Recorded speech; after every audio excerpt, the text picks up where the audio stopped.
வீடியோக்குள்ளே போகிறதுக்கு முன்னாடி நம்ம ராமச்சந்திரன் துர்கா என் யூடியூப் சேனல் சப்ஸ்கிரைப் பண்ணிக்கோங்க, பெல் பட்டனையும் கிளிக் பண்ணிக்கோங்க. மேலும் இந்த பதிவு பிடிச்சிருந்தால் லைக் பண்ணுங்கள், ஷேர் பண்ணுங்கள், கமெண்ட் பண்ணுங்கள். நன்றி.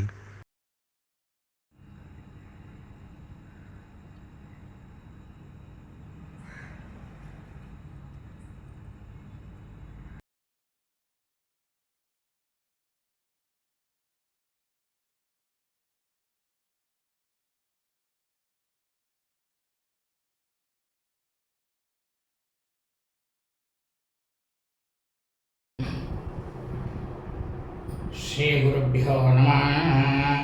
हरि ओम. ஸ்ரீ மகாகணாதிபதியே நமः.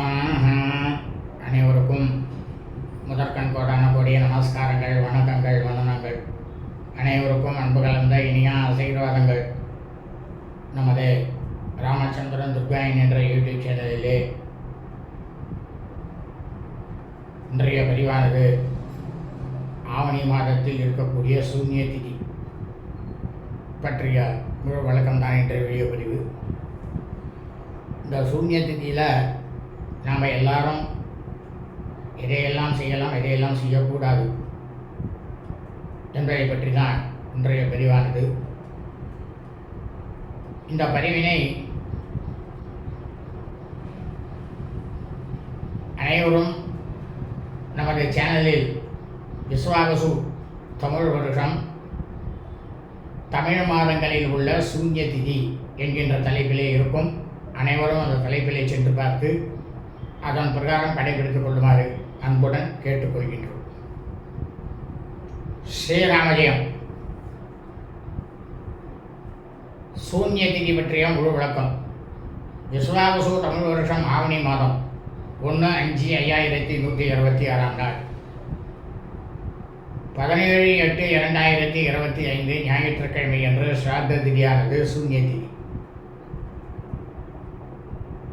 தமிழ் வருஷம் ஒவ்வொரு தமிழ் மாதத்திலும் சிரார்த்த திதியானது 2 நாட்கள் இருந்தால் முதலாவதாக இருக்கக்கூடியது சூன்ய திதி. இந்த மாதிரி உள்ள சூன்ய திதிகள் நாம் அனைவரும் நமது குடும்பத்தில் நமது தாயாரோ தகப்பனாரோ அல்லது உடன்பிறவோ மரணத்தை இறந்து இருப்பார்களே ஆனால் அவர்களுக்கு சூன்ய திதி நாளில் வருஷாவருஷம் செய்யக்கூடிய பித்ருக்கர்மாக்களாகிய சிராத்தம், திதி, தவசம் ஆகியவற்றை கண்டிப்பாக செய்யக்கூடாது. இதை சூரிய வம்சாவைகள், சௌராஜமானக்காரர்களுக்கு மொத்தத்தில் சூன்ய திதி நாளில் நாம் அனைவரும் வருஷாவருஷம் செய்யக்கூடிய பித்ருக்கர்மாக்கள் எதையுமே செய்யக்கூடாது என்று தற்போது இருக்கக்கூடிய பஞ்சாங்க பதிவின் பிரகாரம் சொல்லப்பட்டுள்ளது சௌராஜமானக்காரர்கள். இது என்னன்னாக்க, மற்ற மொழிகள்லாம் பேசக்கூடியதா எல்லாருக்குமே அவள் ஒவ்வொரு மாதமும் அமாவாசை அன்னைக்கு மறுநாள் மறு மாதத்தை வச்சு தான் அவள் பண்ணுறான். ஆனால் இந்த தமிழ் மொழி பேசுகிறா மட்டும்தான் இந்த தர்மசாஸ்திரத்தில் ரொம்ப விளக்கமாக சொல்லியிருக்கா.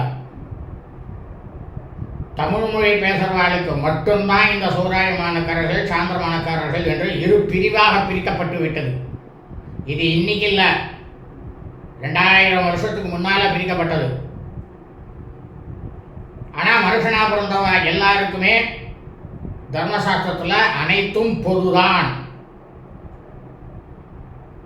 அப்படின்னு சொல்லிருக்கேன். இதை பற்றி விளக்கம் உங்களுக்கு அதி விரைவில் நமது சேனலில் பெற்றுவிட இருக்கின்றோம் என்பதை தெரிவித்துக் கொள்கின்றோம். ஆனால் சந்திரவம்சாவளிகள், சாந்திரமானக்காரர்களுக்கு மட்டும் சூன்ய திதி என்பது கிடையவே கிடையாது. அன்றைக்கு எந்த திதியானது இருக்கின்றதோ அந்த சிராத்த திதியில் கண்டிப்பாக சிரார்த்தம், திதி, தவசம் ஆகியவற்றை நிச்சயமாக செய்ய வேண்டும். அதாவது சாந்திரமானக்காரர்களுக்கு என்ன, நவமி திதி, அதை பற்றி பஞ்சாங்கத்தில் விளக்கமாக சொல்கிறோம். உங்களுக்கு மிகவும் முக்கியமான விஷயம் என்னென்றால் இதை நாம் அனைவருமே கடைபிடிக்க வேண்டும்.